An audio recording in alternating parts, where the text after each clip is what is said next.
Corduroy by Don Freeman. Corduroy is a bear who once lived in the toy department of a big store. Day after day, he waited with all the other animals and dolls for somebody to come along and take him home. The store was always filled with shoppers buying all sorts of things, but no one ever seemed to want a small bear in green overalls. Then one morning, a little girl stopped and looked straight into Corduroy's bright eyes. "Oh, Mommy," she said, "look, there's the very bear I've always wanted." "Not today, dear," her mother sighed. "I've spent too much already. Besides, he doesn't look new. He's lost the button to one of his shoulder straps." Corduroy watched them sadly as they walked away. "I didn't know I'd lost a button," he said to himself. "Tonight, I'll go and see if I can find it." Late that evening, when all the shoppers had gone and the doors were shut and locked, Corduroy climbed carefully down from his shelf and began searching everywhere on the floor for his lost button. Suddenly, he felt the floor moving under him.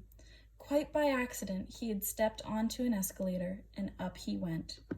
Could this be a mountain, he wondered? I think I've always wanted to climb a mountain. He stepped off the escalator as it reached the next floor, and there, before his eyes, was the most amazing sight. Tables and chairs and lamps and sofas and rows of beds. "This must be a palace," Corduroy gasped.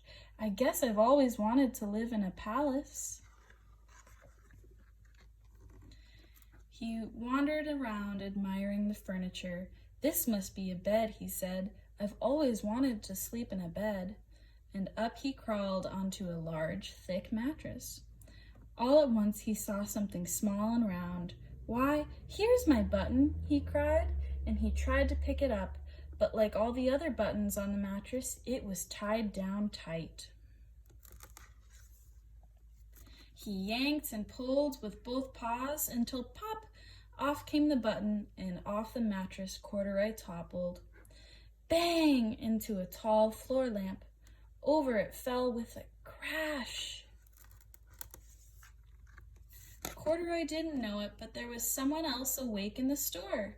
The night watchman was going on his rounds on the floor above.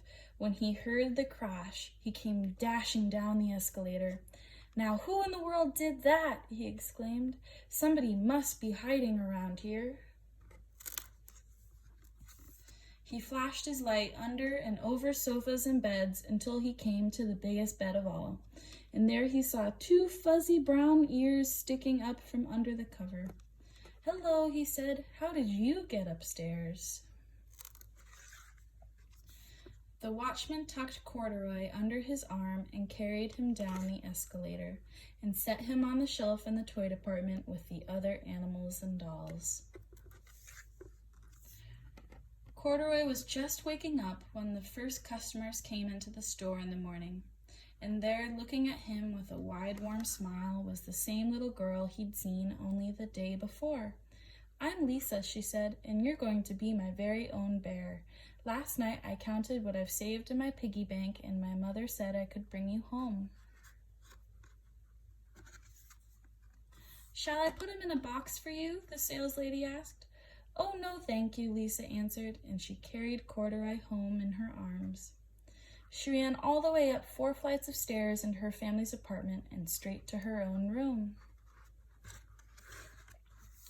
Corduroy blinked. There was a chair and a chest of drawers, and alongside a girl-sized bed stood a little bed just the right size for him. The room was small, nothing like that enormous palace in the department store. "This must be a home," he said. "I know I've always wanted a home." Lisa sat down with Corduroy on her lap and began to sew a button on his overalls. "I like you the way you are," she said, "but you'll be more comfortable with your shoulder strap fastened." "You must be a friend," said Corduroy. "I've always wanted a friend."